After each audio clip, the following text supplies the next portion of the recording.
بالنسبة للأداءات والزيادات، باهي هذا موجود كما قلت لكم في الرايد الرسمي هبط.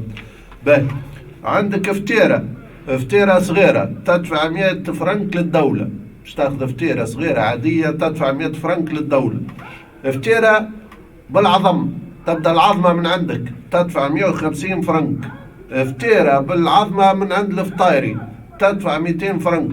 فتيرة مروبة تدفع 50 فرنك للدولة على الفتيرة، على استغفر الله، على العظمة المروبة تدفع 50 فرنك للدولة.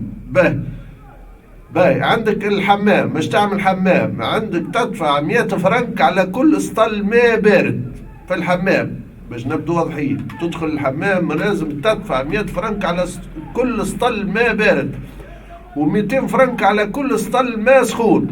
هذا حسب الوثيقة بتاع الرايد الرسمي. باهي باش تعمل طياب تخلي دينار للدولة، دينار تاكس للدولة. كل واحد يعمل طياب في الحمام يخلص دينار تاكس للدولة، سينو ينجموا يدخلوا لك الحمام جماعة القباضة ويحزوا لك الكاسة ويحزوا لك البشط والواحد والفلاية والجال دوش. هذا كان انت هاز جال دوش. باهي حتى الصابونة الخضراء هزها. باهي بالنسبة نواصلوا الأداءات، عندك الدخول لدارك تدفع 750 مليم، الخروج 900 مليم، مش كما دخول كما خروجك من الدار. باهي عندك دار معناتها تبدا عندك عقار باسمك، تكتب لهم الصالة باسم الدولة، تكتب الصالة بيت الصالة تكتبها باسم الدولة. كان كاري تولي تكتب أثاث الصالة باسم الدولة. باهي يشدوك تدهن في الدار، عندك دهينة الدار تدفع على الأقل 40% من المفاهمة مع الدهان، تدفع 40% للدولة كانت تدهن في الدار. ما عندكش دار يقول قايل ما عنديش دار ومانيش كاري وما في الشارع، ينتشوك عندك نتشا ما عندهم حق ينتشوك من تالي، يعضوك من تالي. باهي قانون اخر هذا جديد هبط في الرايد الرسمي في التابعة الميزانية 2023، الجماعة اللي تطلب قدام الجوامع، الطلابة المتسولين قدام الجوامع يدفعوا 40% من اللي يصوروه للدولة. كل طلاب 2023 في القانون الجديد ميزانية يدفع 40% للدولة، وضعي هابط راهو في الرايد الرسمي باش نبدو واضحين. باهي بالنسبة للجماعة اللي تشرب، كل كعبة بختها تو، معناتها تشرب كعبة تخلص كعبة للدولة، تشرب كعبة تخلص كعبة للدولة. بالنسبة للجماعة اللي تصلي، الجماعة اللي تصلي اللي في الجامع باش يعملوا لكم اشتراكات، تخلص كل شهر تخلص 100 دينار، كل شهر تخلص 100 دينار للقباضة باش تمشي للجامع بالاشتراكات. هذا 100 دينار تبدأ من غير وضوء، إذا مش توظف في الجامع تدفع 150 دينار.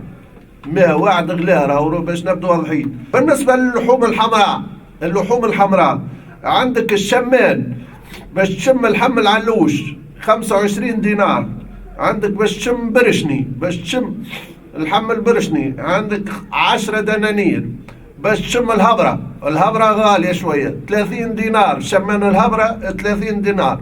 بالنسبة للبيض بشرى للمواطنين وللشعب التونسي، بالنسبة للبيض حارة البيض نقصوا فيها، هذه بشرى للمواطنين.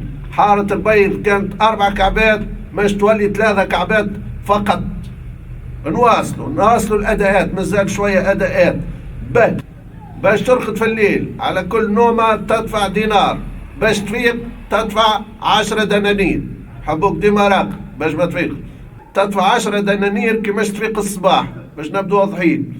باش تموت موتة عادية 100 دينار، انتحار 50 دينار، جلطة 200 دينار، تموت حرق 1,000,000 دينار، 1,500,000. باش تدفن بالوقفة 500 دينار، تدفن بالقاعدة 1,500,000، تدفن بالراقدة 1,000,000. هذا راهو كل في المجمل هذه قرارات صادرة بالرايد الرسمي، يبدأ تطبيقها إن شاء الله من 1 جانفي 2023.